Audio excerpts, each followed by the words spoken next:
بسم اللہ الرحمن الرحیم۔ خون دل دے کے نکھاریں گے رخ برگ و گلاب، ہم نے گلشن کے تحفظ کی قسم کھائی ہے۔ نہ مانو گے تو مٹ جاؤ گے، نہ مانو گے تو مٹ جاؤ گے، تمہاری داستان تک نہ ہوگی داستانوں میں۔ ہم پہلے حضور کی عزت کے لیے، ناموس رسالت کے لیے، ختم نبوت کے لیے نکلتے تھے۔ یہی دکاندار، یہی روڈ کے لوگ ہمیں کہتے تھے کہ یہ جی مذہبی کارڈ استعمال کرتے ہیں اور مذہب کے نام پر سیاست کرتے ہیں۔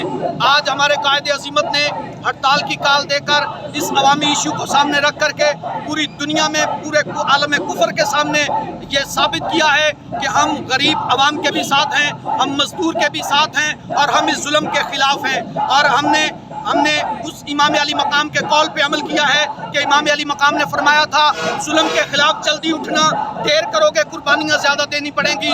ہم تھوک کے چاٹنے والے نہیں ہیں، ہم جب بھی میدان میں آئے ہیں اپنے مطالبات منوا کر کے واپس ہوئے ہیں، اور آج بھی انشاءاللہ ہم میلسی کی تاریخ میں یہ بات رقم کر دیں گے کہ ہم جب تک ہمارے قائد عظیمت کی کال نہیں آتی، جب تک یہ کوئی لائے عمل نہیں دیتے، جب تک یہ کوئی مہنگائی کے خلاف ایکشن نہیں لیتے، تب تک ہم انشاءاللہ میدان میں ہیں۔ ہماری جوانیاں بھی لبیک یا رسول اللہ، لبیک یا رسول اللہ، ہماری جوانیاں بھی، ہمارے والدین بھی اور ہمارے بچے بھی حضور کی عزت ناموس پہ بھی قربان ہیں، اور ظلم کے خلاف انشاءاللہ ہم میدان میں ہیں۔ انشاءاللہ جاگ اٹھے ہیں اہل سنت، گونج اٹھا یہ نعرہ ہے، دور ہٹو اے دشمن ملت، یہ پاکستان ہمارا ہے انشاءاللہ۔